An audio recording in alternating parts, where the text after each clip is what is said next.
तयारीची चालली.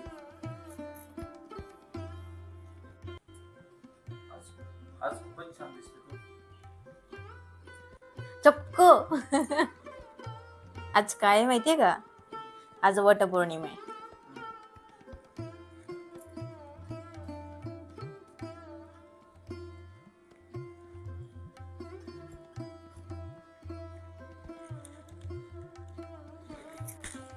आज बऱ्याच दिवसांना व्हिडिओ आले, पण आज खास आहे. आज वटपौर्णिमा आहे. प्रत्येक बायका आपल्या नवऱ्यासाठी आयुष्य वाढवण्यासाठी हा दिवस म्हणजे वडाला भोवती फेऱ्या घालून त्याचं आयुष्य वाढवतात. सगळ्यांना वटपौर्णिमेच्या हार्दिक शुभेच्छा. तुम्हाला पण धनी हार्दिक शुभेच्छा. इथं माझी हाफ तयारी झालेली आहे. मी हे याला वाण म्हणतात. तर याच्यामध्ये मी पोत, एक बांगडी, केळं, आंबा, फूल आणि हे वडाचं पान आहे. अशी तयारी, साधी तयारी केली आहे अगदी.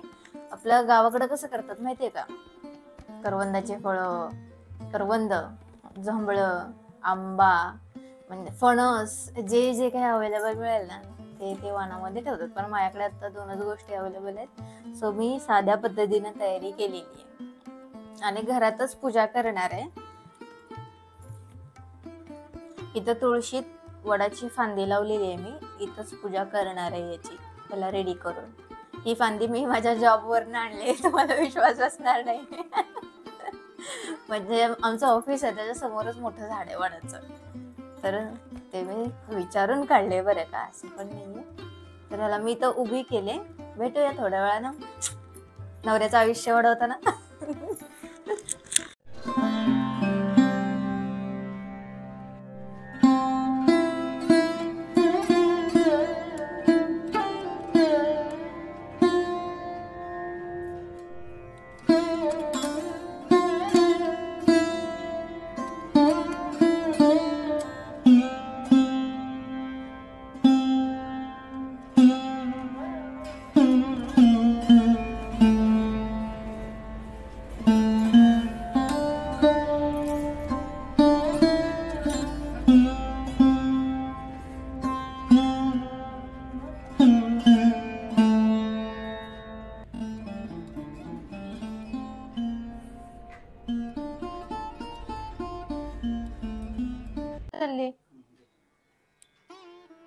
आता आपली पूजा झालेली आहे.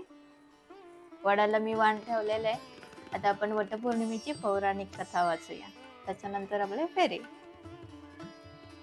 प्रसिद्ध तत्वतेचा अश्वपती हा भद्रा देशाचा राजा होता. त्याला बालसुख मिळाले नाही, यासाठी त्यांनी 18 वर्षे कठोर तपश्चर्या केली. त्यानंतर सावित्री देवींनी कन्यादानाचे वरदान दिले. त्यामुळे जन्म घेतल्यानंतर मुलीचे नाव सावित्री ठेवण्यात आले.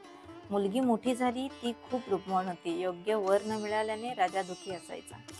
राजाने स्वतः मुलीला वर शोधायला पाठवले. जंगलात तिला सत्यवान भेटला. द्युमत्सेनेचा मुलगा सत्यवान हा तिचा पती म्हणून स्वीकारला गेला. ही घटना कळल्यानंतर नारद ऋषींनी अश्वपतींना सत्यवानाच्या अल्पायुष्याबद्दल सांगितले. आई वडिलांनी खूप समजावले, पण सावित्री तिच्या धर्मापासून हटली नाही, ज्याच्या जद्दीपुढे राजाला नतमस्तक व्हावे लागले. सावित्री आणि सत्यवान यांचा विवाह झाला. सत्यवान अत्यंत सद्गुणी, धर्मनिष्ठ आणि बलवान होता. आई वडिलांची पूर्ण काळजी घेत असे. सावित्री राजवाडा सोडून जंगलातल्या झोपडीत आली होती. ती आपले कपडे सोडून आपल्या आंधळ्या सासू सासऱ्यांची सेवा करायची. सत्यवानाच्या मृत्यूचा दिवस जवळ आला. नारदांनी सावित्रीला सत्यवानाच्या मृत्यूचा दिवस आधीच सांगितला होता. जसजशी वेळ जवळ येऊ लागली तसतशी सावित्री अधीर होऊ लागली. तिने 3 दिवस आधीच उपवास सुरू केला. नारद मुनींच्या सांगण्यावरून पितरांची पूजा केली. रोजच्या प्रमाणे सत्यवान लाकूड तोडण्यासाठी जंगलात जाऊन अन्न बनवू लागला, म्हणून सावित्री त्याच्याबरोबर गेली. सत्यवानाच्या मृत्यूचा दिवस होता. सत्यवान लाकूड तोडण्यासाठी झाडावर चढला, पण चक्कर आल्याने तो खाली पडला. सावित्रीने आपल्या मांडीवर नवऱ्याचे डोके ठेवून त्याला मिठी मारायला सुरुवात केली. तेव्हा यमराज येताना दिसले, ज्याने सत्यवानाचा जीव घ्यायला सुरुवात केली. सावित्री ही यमराजाच्या मागे लागली. त्याने खूप नकार दिला, पण सावित्री म्हणाली, माझा नवरा जिथे जातो तिथे मला जायलाच हवं. वारंवार नकार देऊनही सावित्री मागे पुढे चालत राहिली.